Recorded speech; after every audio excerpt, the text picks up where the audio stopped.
Number 10 brings us speaking with jinn. In one Islamic narration, a jinn called Hama came in the form of an old man that was holding a staff, and he was somebody who actually accepted Islam. And by the way, he was the son of Hem, the son of Lakhis, the son of Iblis. He was converted to Islam by the Prophet Noah, and he lived all the way up until the time of Prophet Muhammad. Very unique experience. Number 9 brings us becoming invisible. When the Prophet planned to migrate to Medina, the tribes in Mecca, they came up with a plan to get rid of him for good. Each tribe, they sent a representative and they surrounded the house of the Prophet on that night.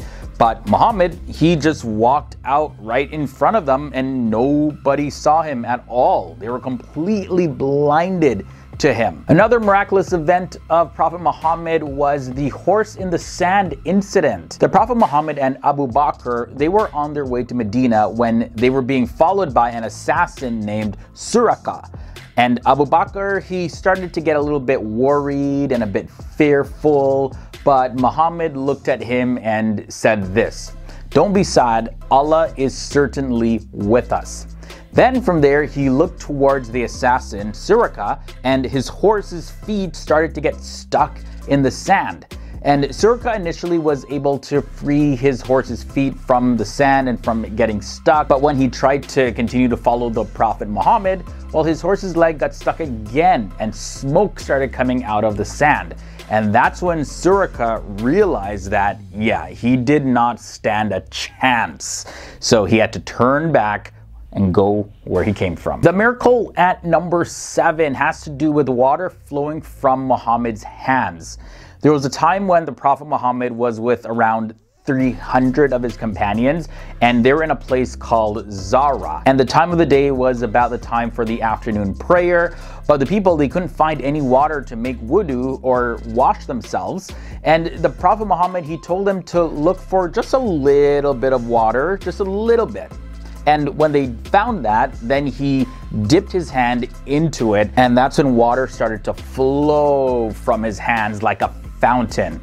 And all 300 people there made wudu, so they were able to wash themselves, as well as they could use the water for other purposes. Number 6 brings us healing sick people. In one Islamic narration, one of the Prophet's companions was hit with an arrow in the eye. Ouch! Now the arrow was so deep that it went through the back of his head.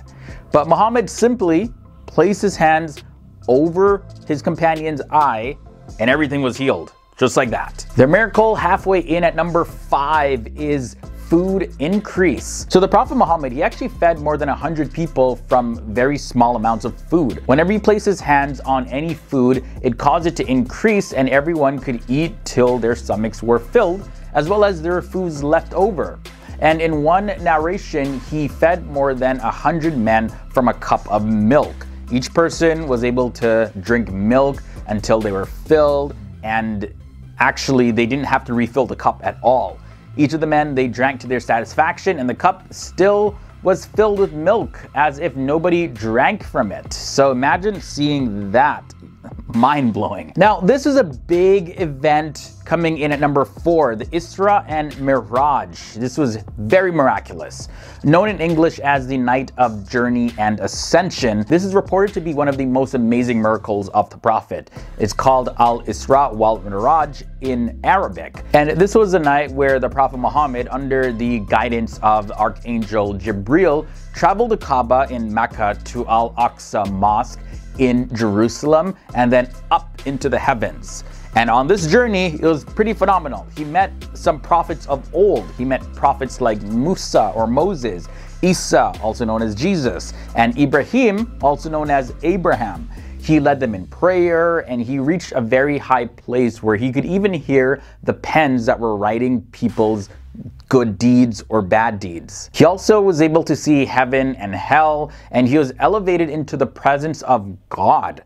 but he, of course, was not able to see God's face at all. The miracle at number 3 is the Prophet Muhammad communicating with objects. There's been reports of several occasions where trees and stones and mountains and even the sand would actually acknowledge the Prophet when he passed by. But there was one incident where one Jewish woman, she was roasting a goat and it was filled with a very strong poison. So she sent it to the Prophet Muhammad and the people with him to eat it. But before the Prophet ate, the goat spoke to him. The roasted goat, spoke to him and told him that there's poison here, so don't be eaten. So Prophet Muhammad was able to avoid eating the poisonous food, as well as warn the people with him to not eat. Miracle number 2 is splitting the moon.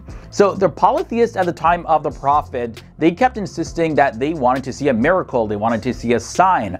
And they said that they will believe if the Prophet could actually show them the splitting of the moon in half. So when Allah granted the Prophet Muhammad this ability, he called them all to one place to witness this. And that's what he did. He split the moon in 2. But in their arrogance, they still rejected him and his message. Now, the miracle at number 1, some of you probably guessed it, but it's simply the miracle of the Quran.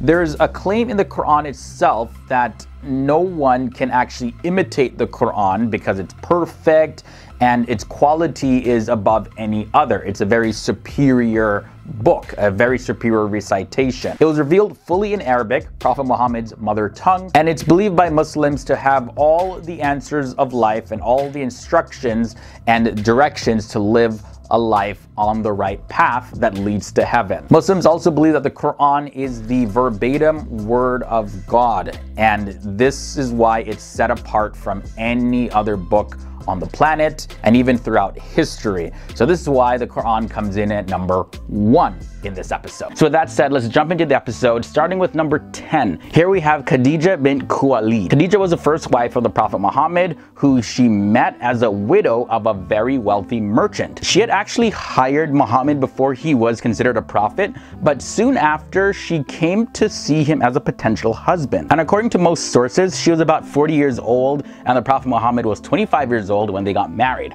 The Prophet Muhammad and Khadija, they had 6 children together, including 2 sons who ended up passing away as infants. While she was alive, Prophet Muhammad did not marry any other women. From there, let's move on to number 9, where we have Sada bint Zam'a.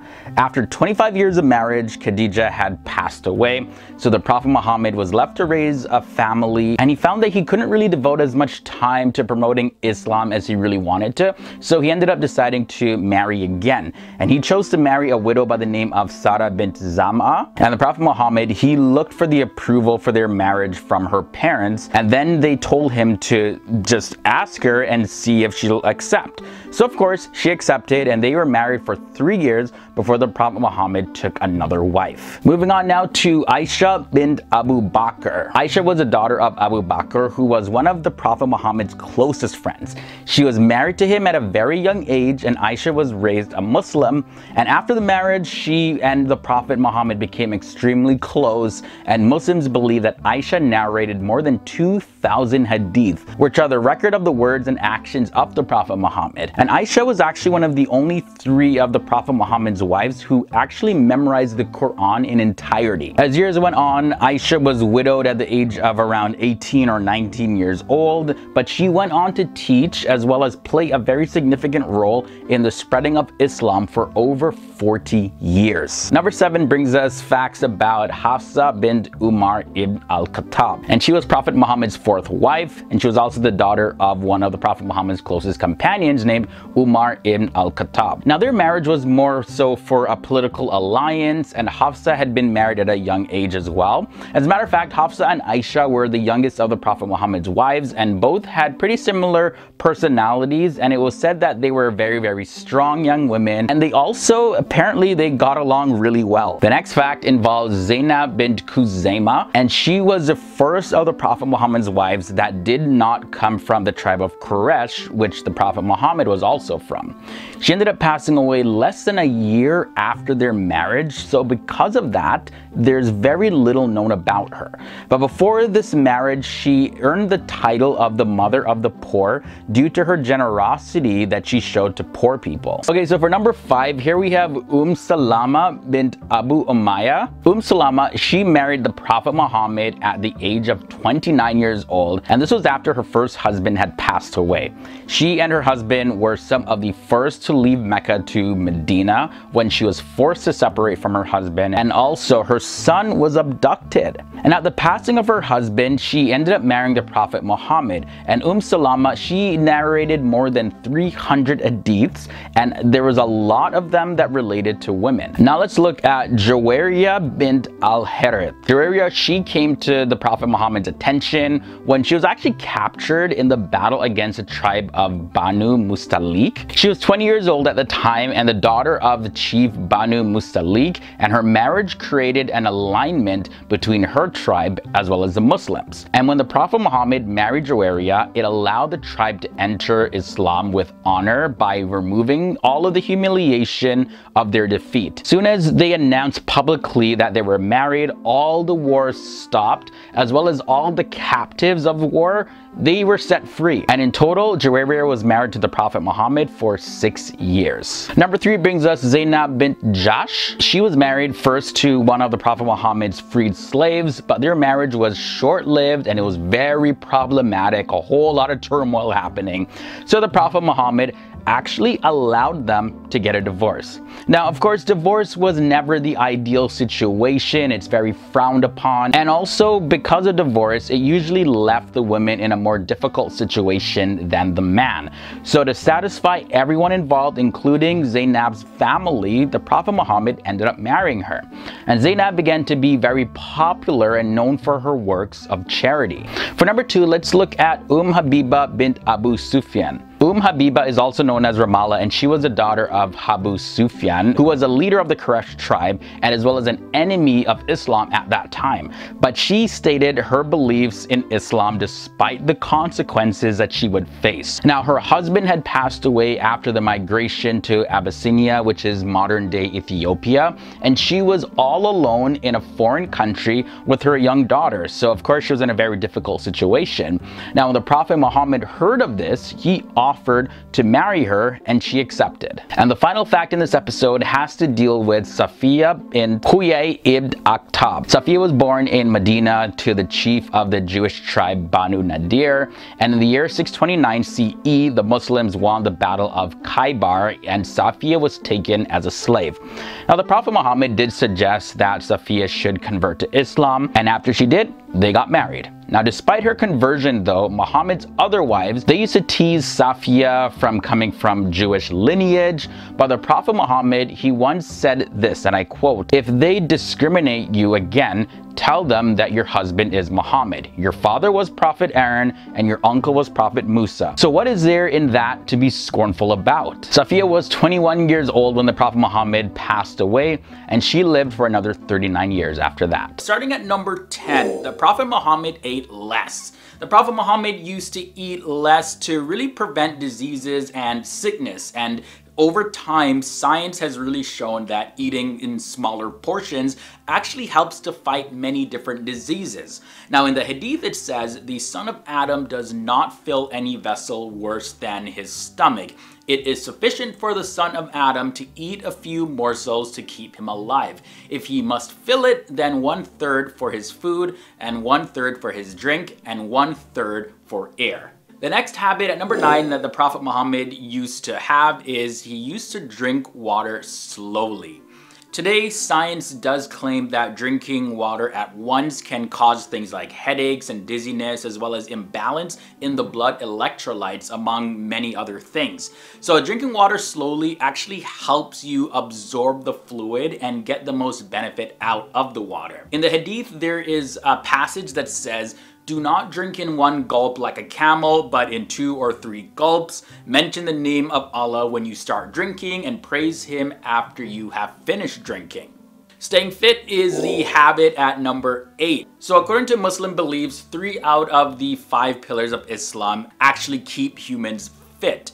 There's a prayer, which it can also be seen as a form of exercise actually. And of course now science does tell us that exercise keeps the heart and brain healthy. It helps your blood circulate, and the Prophet Muhammad even encouraged physical exercise. Another statement from the Hadith says, teach your children swimming, archery, and horse riding. And in another passage he says, practice archery and horseback riding. Of course, all of those are physical activities. Prophet Muhammad also had a habit of waking up early. So he used to start his day by waking up super early for the Fajr prayer. Now, waking up early is linked scientifically to being more productive, as well as there's links to better mental health in general, even if it's 15 minutes earlier that you're waking up. So we talked about eating less, but Prophet Muhammad had a habit of also eating slowly, and it's something that he promoted. Now, we know it takes about 10 to 20 minutes for the body to register that you are full. So eating slowly actually helps you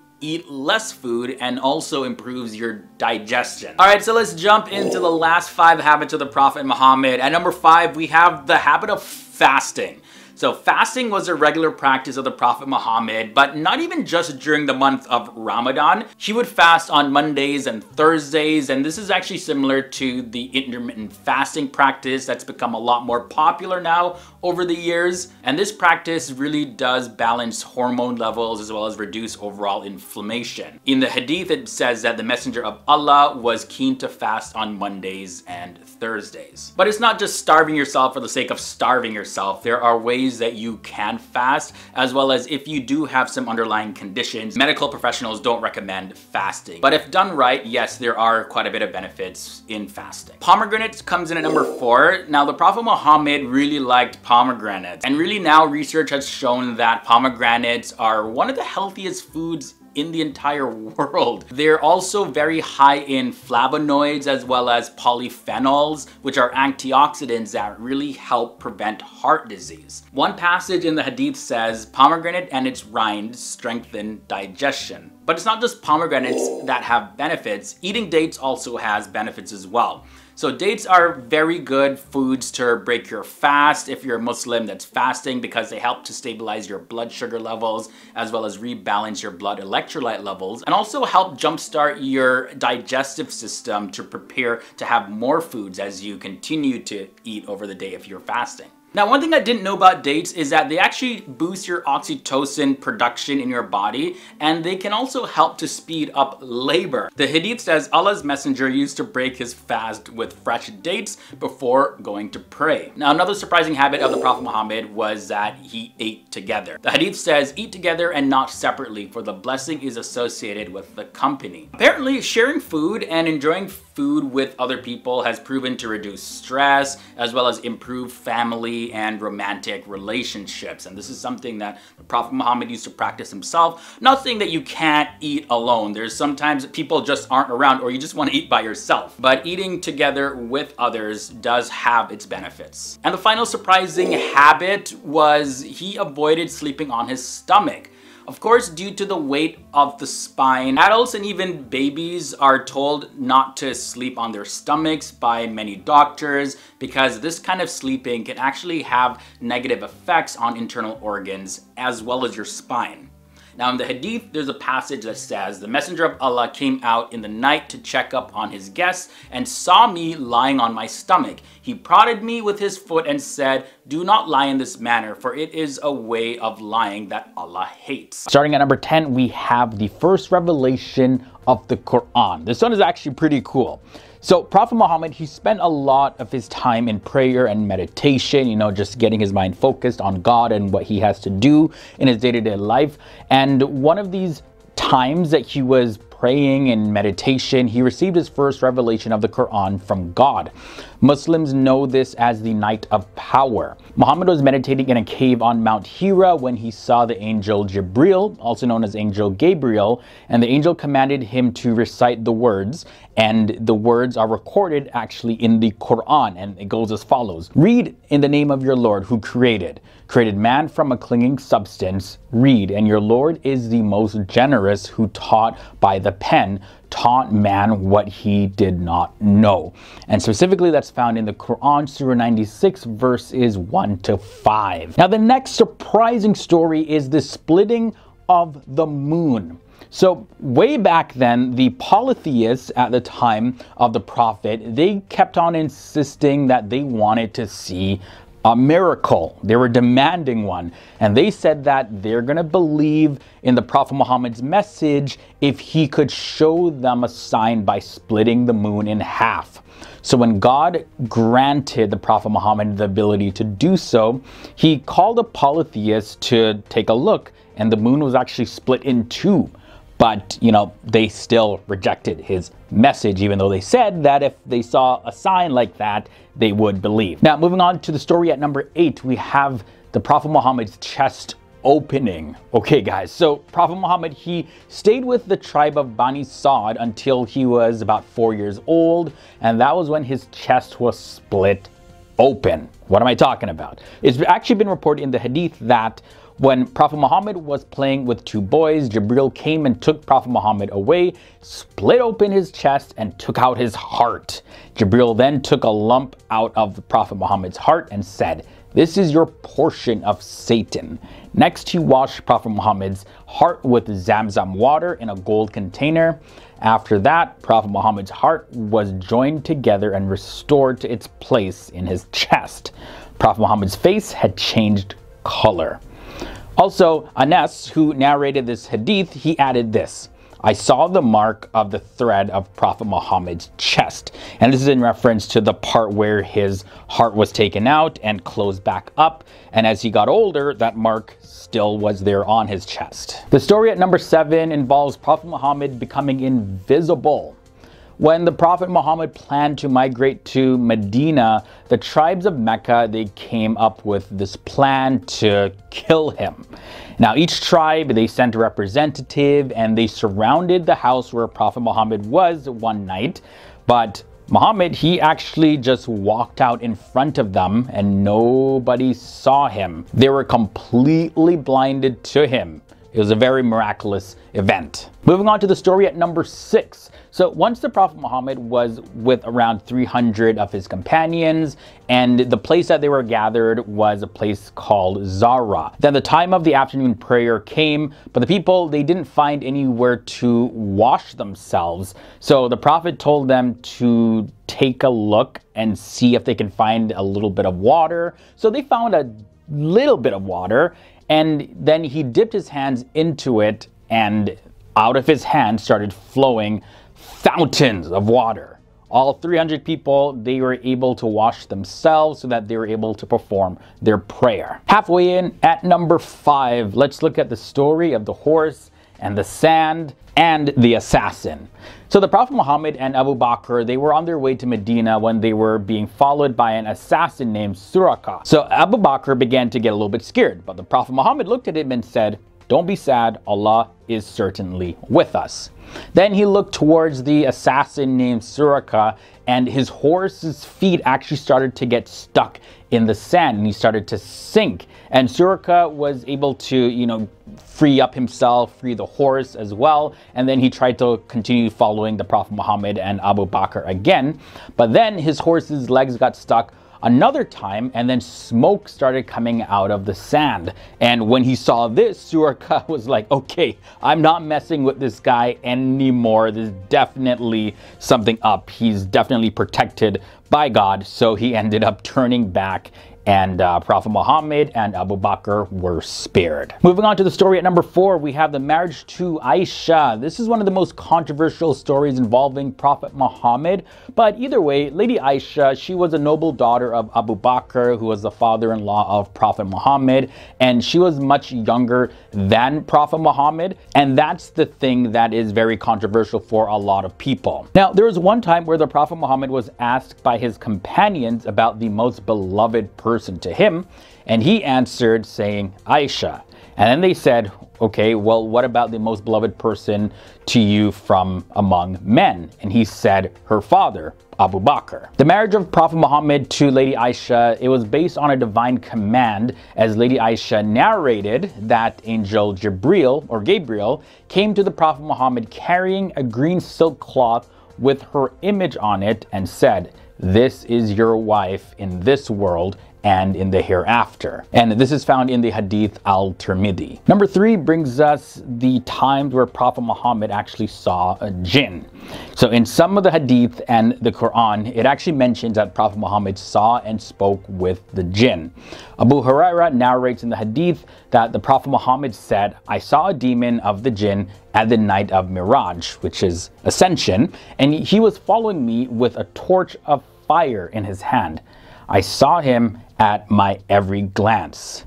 And then Gabriel said, "I can teach you a prayer if you like. When you read it, his torch will fade away and he will fall down onto his mouth." The Prophet said, "Okay." Gabriel said, "Read this.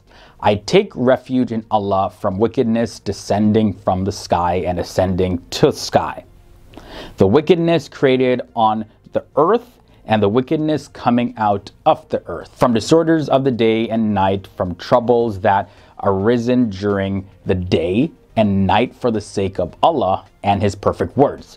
O merciful, accept the things that bring goodness." Also, the Quran mentions that a group of jinn came to the Prophet. They listened to the Quran being recited, they believed him, and they went back to their jinn community and advised them to also accept this message. And by the way, the reference to this is found in Surah 72 verses 1. Number 2 leads us to the Battle of Badr. This is a major event in Muslim history. The Battle of Badr happened around 624 CE, and it was a major military victory led by the Prophet Muhammad that marked a turning point for the early Muslim community, or Ummah, from a defensive standpoint towards one of stability and expansion and offense. It boosted the morale of the Ummah like crazy. It has great significance due to the fact that it is also mentioned in the Holy Quran. As a matter of fact, it's the only battle mentioned in the Quran. The victory of Badr was so important for growing the Muslim community that it was believed to be miraculous. This victory confirmed the divine nature of the new religion of Islam to the Ummah, and the Quran says the victory was because of divine intervention. It goes as follows: "Indeed, Allah made you victorious at Badr when you were vastly outnumbered. So be mindful of Allah, perhaps you will be grateful." And that's taken from Surah 3 verses 123. And the final story we end off on is a story of Isra and Mi'raj. The Isra and Mi'raj refer to two parts of a miraculous journey that the Prophet Muhammad took in one night from Mecca to Jerusalem, and then the ascension up into the heavens. The journey is believed to have taken place over a year before the Prophet Muhammad migrated from Mecca to Medina. And on this journey, he met prophets of old like Moses and Jesus and Abraham and many others. He also was able to lead them in prayer, and he ascended to a point that was so close to the presence of God that he could actually hear the pens writing people's deeds. And this is something that happens in the presence of God. He saw heaven and hell, and he was elevated into the presence of God, but he, of course, did not see God's face at all.